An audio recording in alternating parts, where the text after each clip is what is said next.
मेरा नाम राघव है। मैं एक आईएएस ऑफिसर हूँ। मैं और मेरी पत्नी एक विवाह समारोह में गए। वहाँ हमारी मुलाकात हमारे गांव की एक मौसी से हुई। मैं जब 9-10 साल का था तभी मेरी माँ का देहांत हो गया था। उसके 2 साल बाद पिताजी भी चल बसे। मैं अपने चाचा चाची के यहाँ रहने लगा। गांव से 10वीं करने के बाद मैं शहर चला आया और यहाँ पर मैंने दिल लगाकर पढ़ाई की। उसके बाद मेरा सिविल सर्विस में चयन हो गया, परंतु मैं अपने माता और पिता के बारे में ज़्यादा नहीं जानता था। मैं अपने माँ और पिताजी के बारे में सब कुछ जानना चाहता था। मुझे बस थोड़ा थोड़ा याद था कि मेरी माँ बीमार रहती थी। जब मैं लता मौसी से मिला तो मौसी ने मुझे मेरी माँ की पूरी कहानी बताई, जिसे सुनकर मेरे होश उड़ गए। राघव, मैं बिल्कुल तैयार हूँ, चलिए निकलते हैं, देर हो रही है। राघव चेयर पर बैठा किसी फाइल को पढ़ रहा था। शिवानी की आवाज़ से राघव का ध्यान भंग हुआ। उसने फाइल से सर ऊपर उठाकर शिवानी की तरफ देखा, फिर फाइल को बंद करके वही टेबल पर रख दिया और खड़े होकर शिवानी के पास आया। चलो चलते हैं, कहकर राघव और शिवानी बाहर आ गए। गाड़ी उनका इंतजार कर रही थी। दोनों गाड़ी में बैठकर विवाह समारोह में पहुंच गए। आज राघव के दोस्त राहुल की बहन की शादी थी। सही समय पर दोनों शादी में पहुंच गए। राघव को देखते ही राहुल खुश हो गया और उसका स्वागत करने के लिए गेट पर ही पहुंच गया। राहुल उन्हें विवाह स्थल पर अंदर ले गया। अंदर पहुंचते ही सब राघव की खातिरदारी में जुट गए, परंतु राघव एकांत चाहता था, सो उसने जल्दी ही उन सबसे पीछा छुड़ाया और एक तरफ एकांत में, जहां भीड़ भाड़ बिल्कुल नहीं थी, वहां जाकर बैठ गया। उसका मन आज बहुत उदास था, क्योंकि आज उसे अपनी माँ की बहुत याद आ रही थी। तभी वहां एक बुजुर्ग अम्मा वहां आकर बैठ गई। राघव को देखकर वो कहने लगी, बेटा, तुम यहाँ एकांत में क्यों बैठे हो?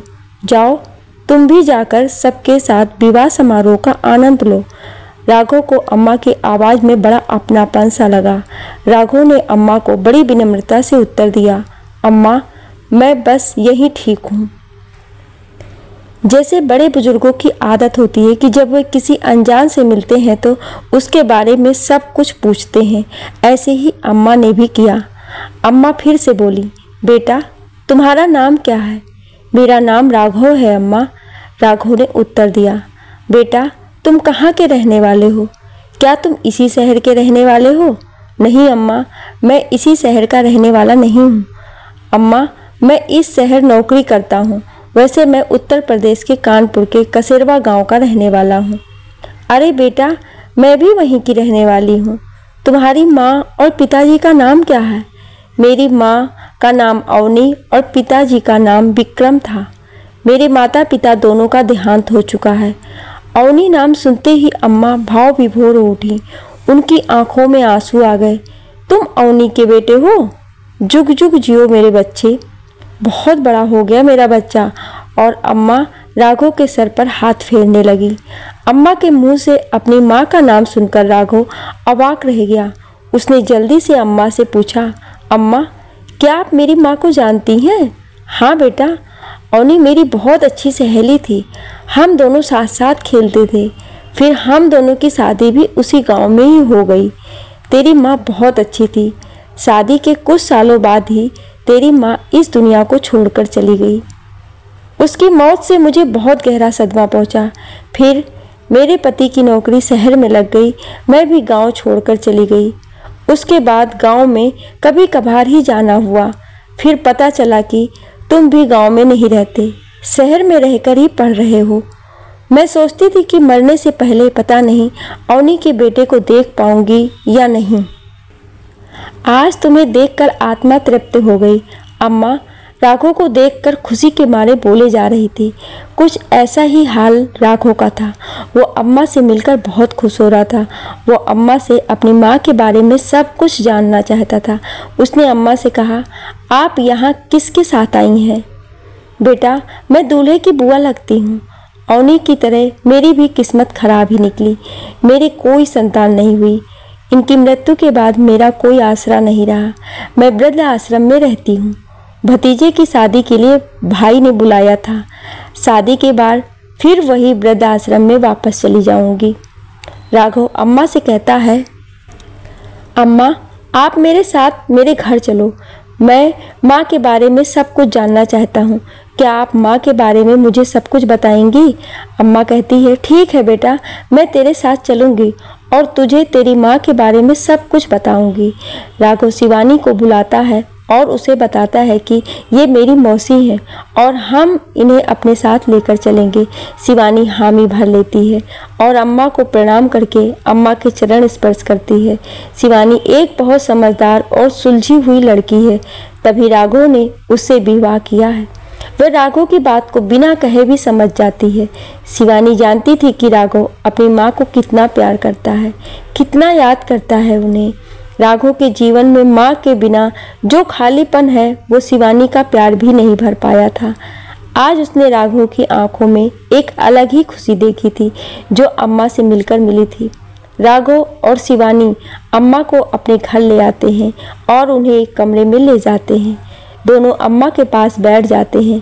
राघव से कहता है, अम्मा मुझे माँ के बारे में सब कुछ जानना है, आप मुझे माँ के बारे में शुरू से बताइए।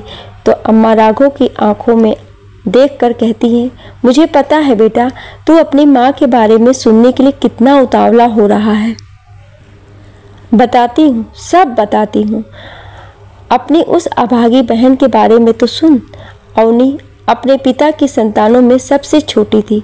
वो 4 बड़े भाइयों की इकलौती बहन थी। सामान्यतः 4 भाइयों की एक बहन होने पर उसे अत्यधिक प्रेम प्राप्त होता है, पर यहाँ परिस्थिति कुछ अलग थी। गांव में चुन्नी लाल नाम के एक व्यक्ति रहते थे। उच्च कुल का परिवार था, पर आर्थिक स्थिति सामान्य थी। उनकी पत्नी शिवा देवी अपने पति की कमाई में भी घर खर्च चला देती थी, पर बचत कुछ ज़्यादा नहीं होती थी। कुछ वर्षों में चुन्नी लाल के घर एक एक करके 4 संतानें हुई, पर उन्हें इस बात की उन्हें संतुष्टि थी कि चारों बेटे ही हुए हैं। उस जमाने में खराब आर्थिक स्थिति में भी यदि बेटों का जन्म होता तो माता पिता को कोई चिंता नहीं होती थी, न शादी ब्याह की चिंता, न दहेज की, और बड़े होकर कमाएगा सो अलग। चुन्नी लाल और शिवा देवी अपने चारों बेटों पर जान छिड़कते थे, पर संयोगवश उनकी 5वीं संतान बेटी हो गई, जिसका नाम रखा गया अवनी। जिस तरह उनके 4 बेटे बड़े हो रहे थे, वैसे 5वीं बेटी भी हो जाती। पर अवनी के माता पिता तो बेटी का जन्म होते ही बहुत निराश हो गए, जैसे उनके ऊपर कोई बहुत बड़ी विपत्ति आ गई हो। अब बेटी आ गई थी तो क्या कर सकते थे, उसका भी पालन पोषण करने लगे, परंतु उसके लिए कभी किसी त्यौहार पर नया कपड़ा या खिलौना नहीं खरीदा जाता, न कभी अवनी की ओर कोई विशेष ध्यान दिया जाता।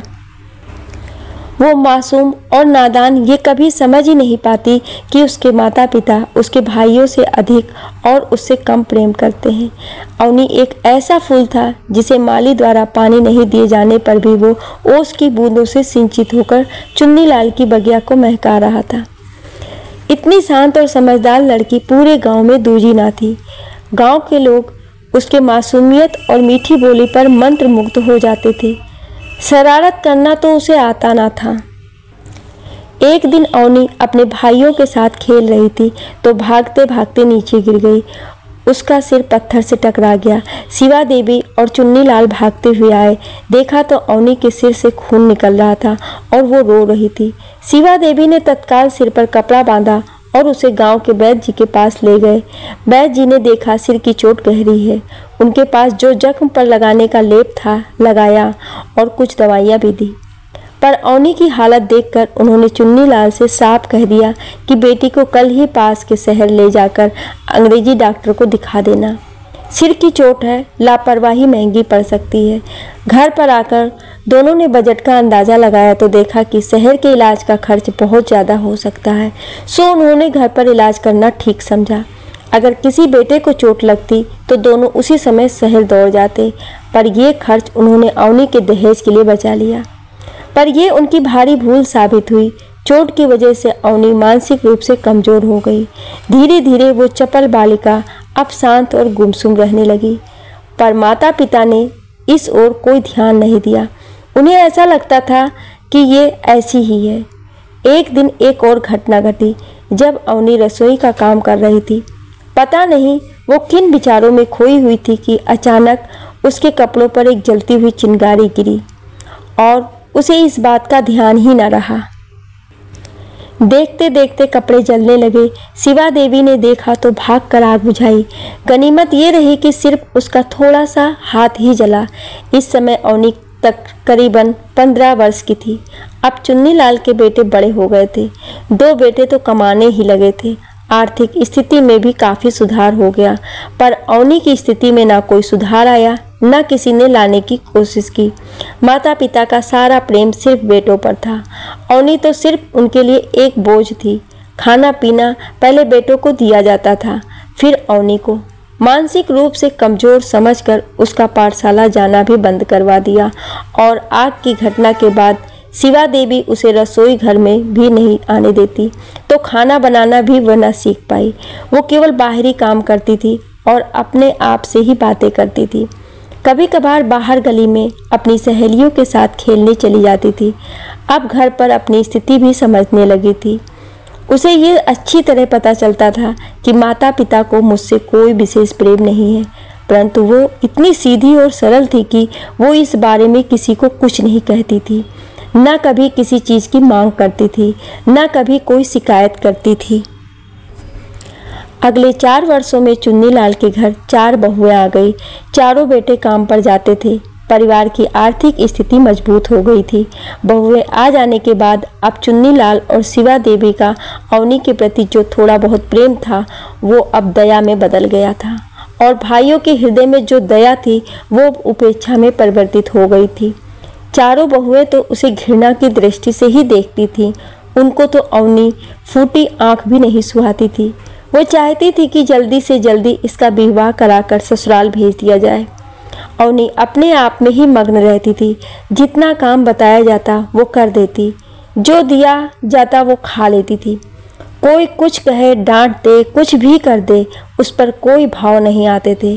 बेटे और बहुओं द्वारा चुन्नीलाल और शिवा देवी पर अवनी का जल्दी विवाह करने के लिए दबाव पड़ने लगा, तो आनन फानन में अवनी का रिश्ता तय करने के 2 महीने के भीतर ही विवाह भी कर दिया गया। घर अवनी के लिए अनुकूल था, पर पति नहीं। बातचीत करने में निपुण, पर कोई नौकरी करने में असहाय। शरीर से हष्ट पुष्ट, पर कोई काम नहीं करने की कसम खाई हुई थी। केवल बातें करने में ही पूरा दिन निकल जाता था। ना गांव में इज्जत मिलती थी, ना घर में। अवनी इतनी होशियार ना थी कि उसे सही रास्ते पर ला सके।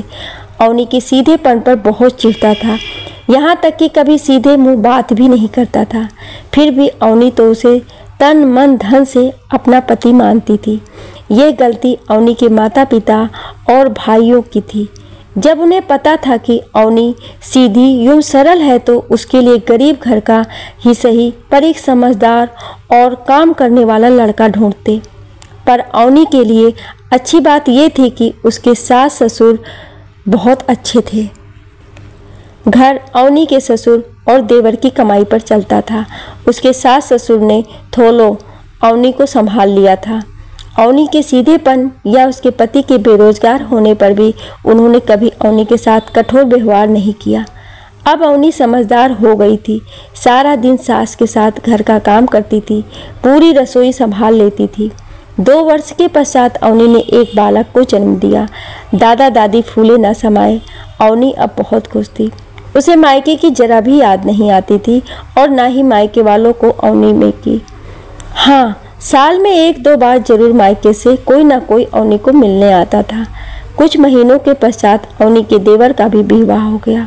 उसकी पत्नी समझदार और तेज थी, परंतु घर पर ससुर का शासन चलता था, इसलिए अवनी पर कोई आँच नहीं आई।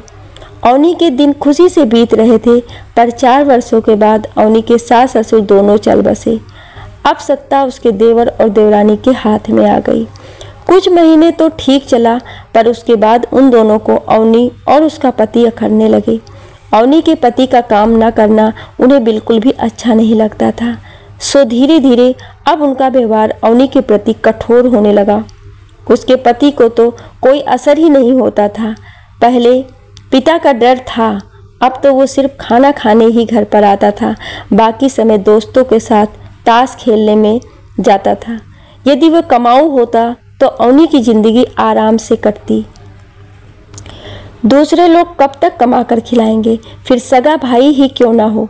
एक दिन छोटे भाई ने गांव के कुछ लोगों को बुलाकर घर का बंटवारा कर दिया। जो रुपया सोना चांदी आदि था वो आधा आधा कर दिया। घर एक ही था, सो दोनों एक ही घर में साथ रहते, पर अब चूल्हे दो जलते थे। दोनों के लिए दो दो कमरे बांट दिए थे, बाकी घर संयुक्त रूप से इस्तेमाल करते थे।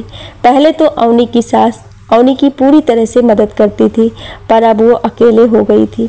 माता पिता का प्यार अवनी को अपने सास ससुर से मिला था। उनके चले जाने से वो जैसे अंदर ही अंदर टूट गई थी। उसे अकेले ही रसोई संभालना, बच्चे को संभालना, इधर पति को संभालना और घर के सारे काम करना कठिन हो गया। उसका पति उसे सहयोग नहीं करता था। अभी कुछ काम करने लगा था, पर उसमें नफ़ा होता था या नुकसान ये भगवान ही जाने।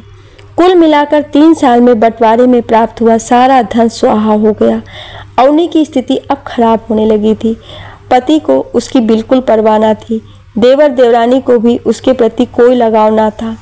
बेटा अभी स्कूल जाता और घर आकर अपने चाचा के बेटों के साथ ही दिन भर खेलता रहता। अवनी के माता पिता का भी देहांत हो चुका था। भाई भाभियों को उस पर स्नेह न था। अब सारे भाई शहर में बस गए थे। जब कभी गांव आते थे तो अवनी को मिलने 1 आध घंटा जरूर आते थे। अपने साथ पुराने कपड़े, साड़ियाँ, अपने घर की बिना काम की वस्तुएं भर भर कर लाते थे।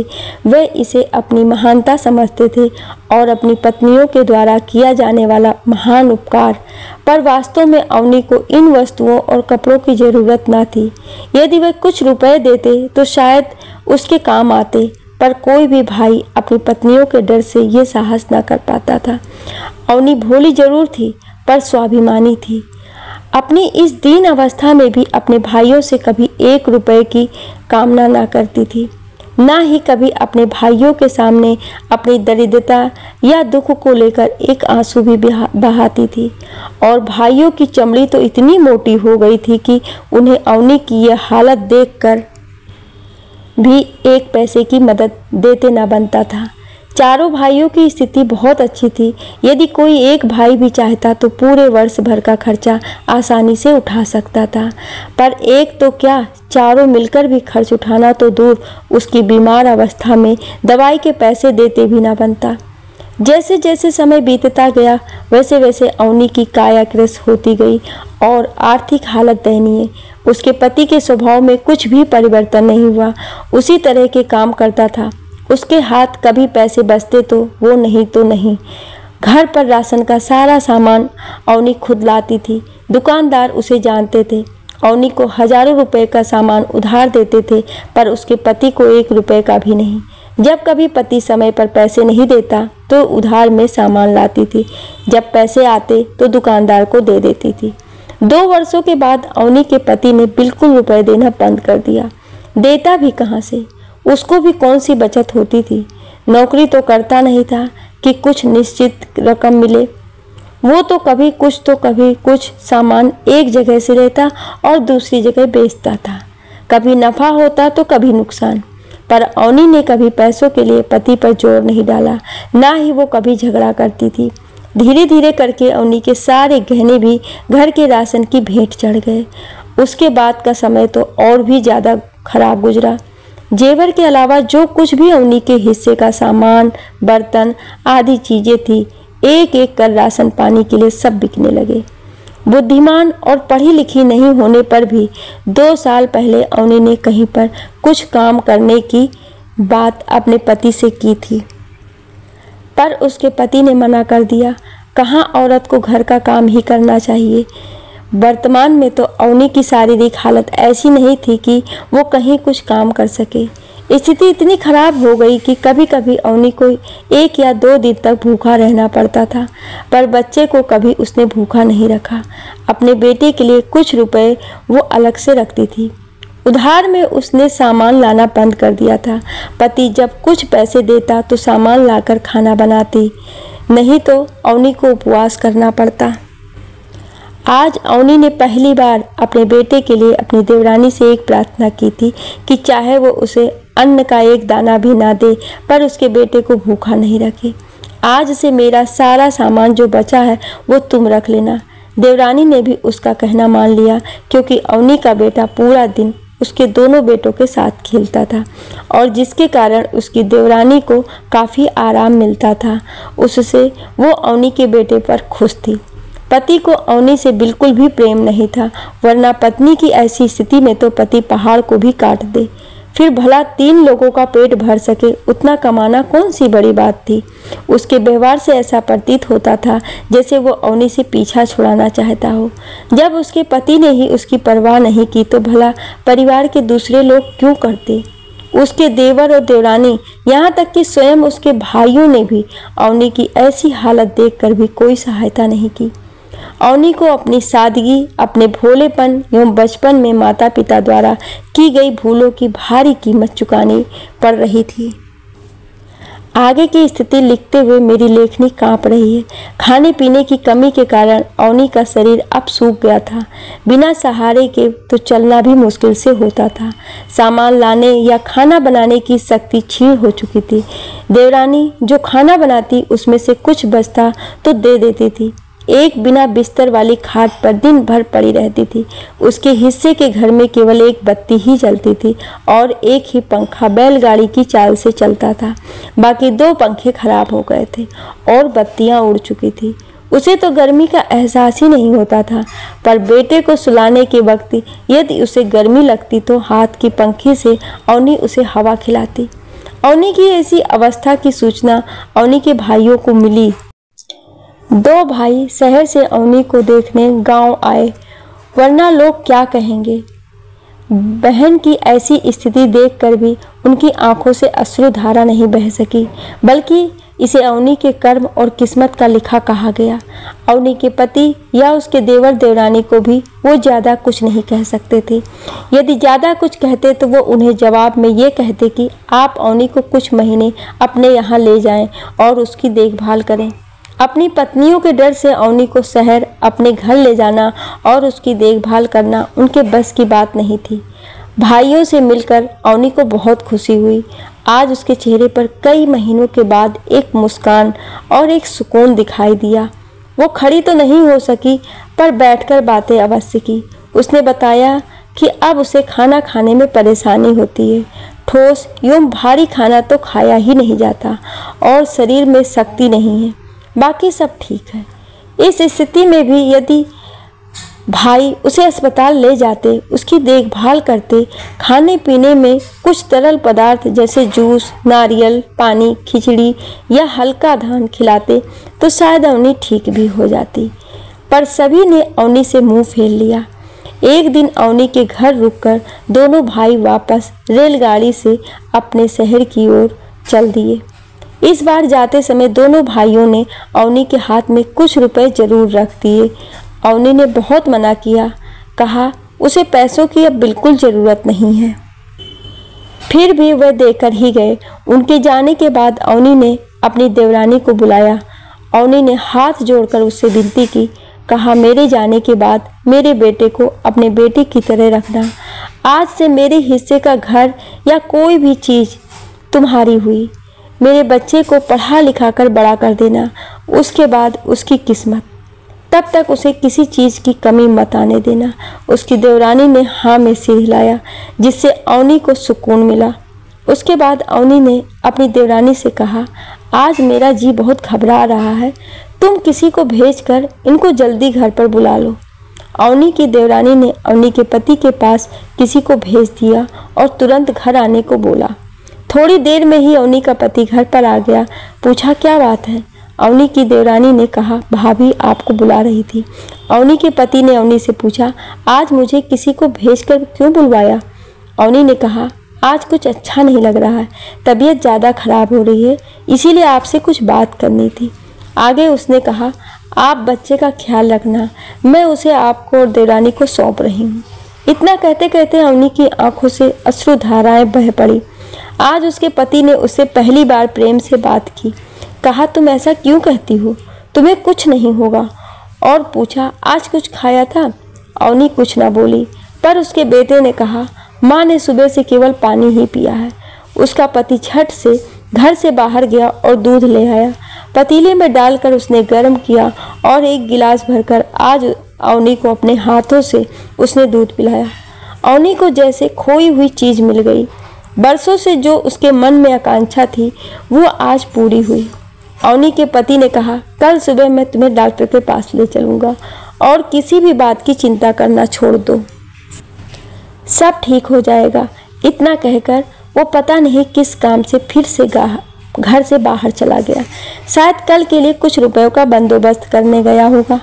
फिर अवनी ने अपने बेटे को बुलाया, अपने पास बिठाया, जी भर कर उसे प्यार से देखा, अपने दोनों हाथ उसके सिर और उसके गालों पर घुमाए।